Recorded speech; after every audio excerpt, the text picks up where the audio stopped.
A person who lives dependent upon anyone or anything lives an indebted life and can never experience what it actually means to live free or to find for themselves the very purpose of their existence, let alone build a foundation upon which they can serve that purpose. Never tell them who I am. Well, how dare I'm a man. 6 shooters in both my hands. I'm a cold-blooded brother, a real bad mother. Watch out, honey, here I am.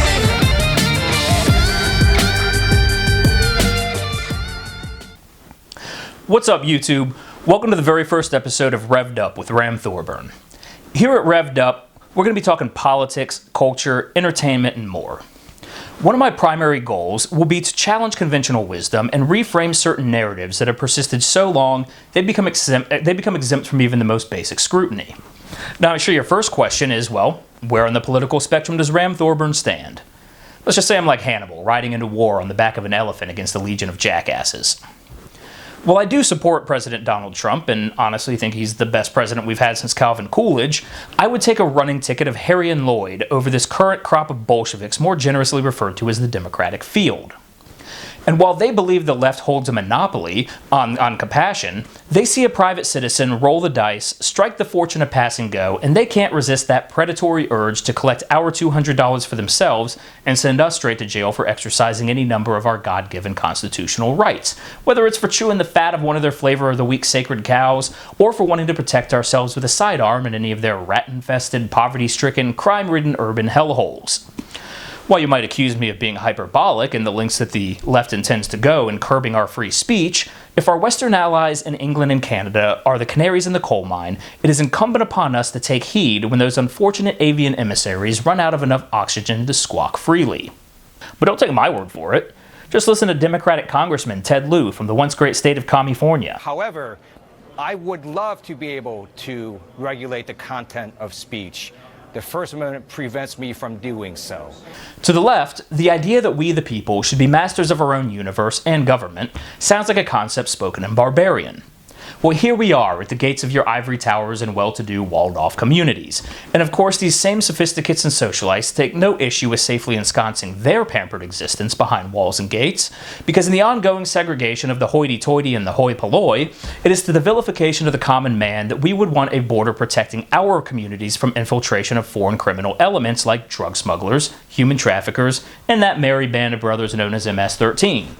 And while communist daydreamers like Bernie Sanders scuffle to rebrand socialism every time a country they once proudly endorsed as an emerging beacon of hope and prosperity falls into the ever-predictable pattern of starvation and human rights abuses, millennials seem all too eager to jump in line, seemingly unaware that all that awaits them at the end of that line is half a loaf of bread and maybe a quart of milk. That is, if the local dairy farmer hasn't been deemed a kulak and been dragged off to the gulags. I'm looking at you, Kyle Jerk. Guys like that. What are we gonna do with them? Gulag.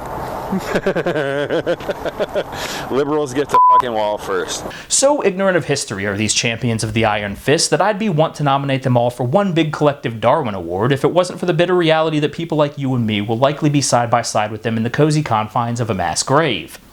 But I guess it's true. Misery does love company. But despite a century of historical evidence and a death toll that you couldn't count on your fingers if you had 10 million hands, I still find the urge to debate these bleeding socialist media sheep irresistible, even if all I can ever hope to accomplish is to plant seeds of truth so fertile they could grow jungles in the Sahara. And as collectivist talking points prove more contagious amongst the mentally challenged and emotionally crippled than HIV in the sub-Saharan, one parroted phrase I keep encountering from these neo-Marxist myrmidons is to do my research. Clearly they haven't done their own, or they would be able to elucidate the splendors of their ideology themselves instead of relying on Cenk Uyghur's bulletproof Google it debate strategy. Once again, it's this wonderful capitalist invention called Google. Google it. But at the end of the day, the warring ethos of personal liberty and the omniscient parental nanny state is not one of academic vigor, but an existential question of purpose and will. We, as human beings, are not designed to be cogs in a machine. But under a socialist structure, that's all you can ever aspire to be.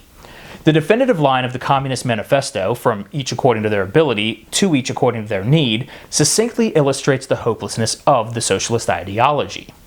And before you try to point out that socialism is not communism, the godfather of communism himself, Vladimir Lenin, clearly stated, "The goal of socialism is communism." Just like any minor leaguer's goal is to swing his bat in the majors, any socialist leader's goal is to adorn his fists in the iron gauntlets of communism. So let's take a minute to break down what that apocryphal utopian credo means in relation to the human condition.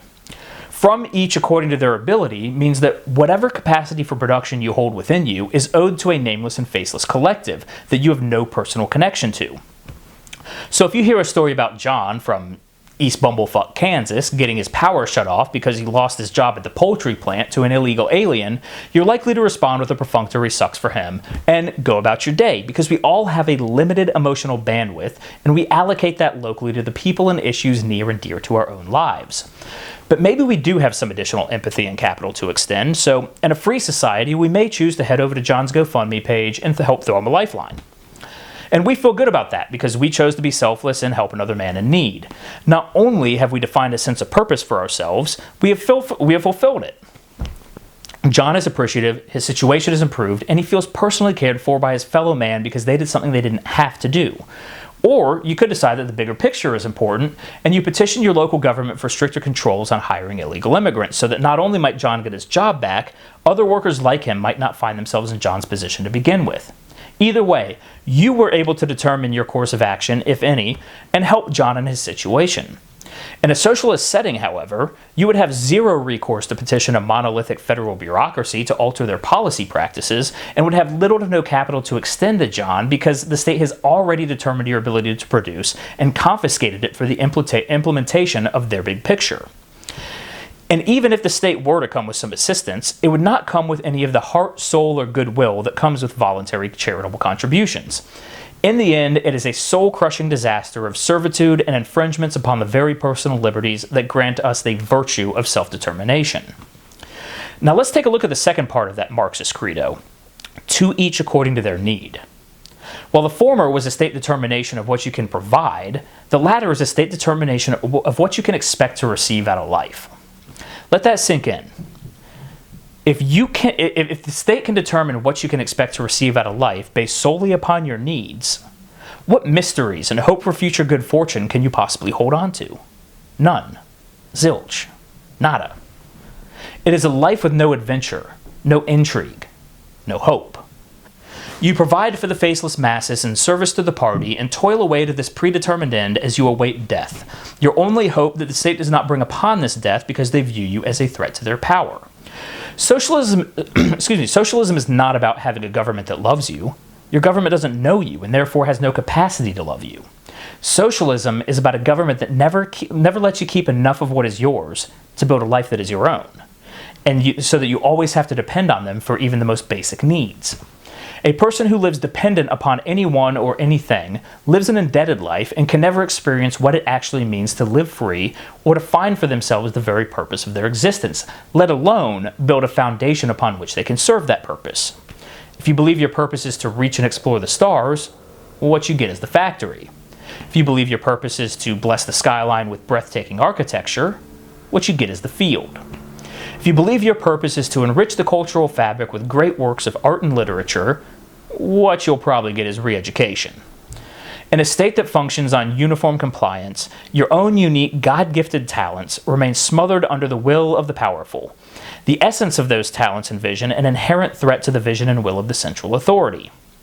It is only through our own unique gifts that we define our character and purpose.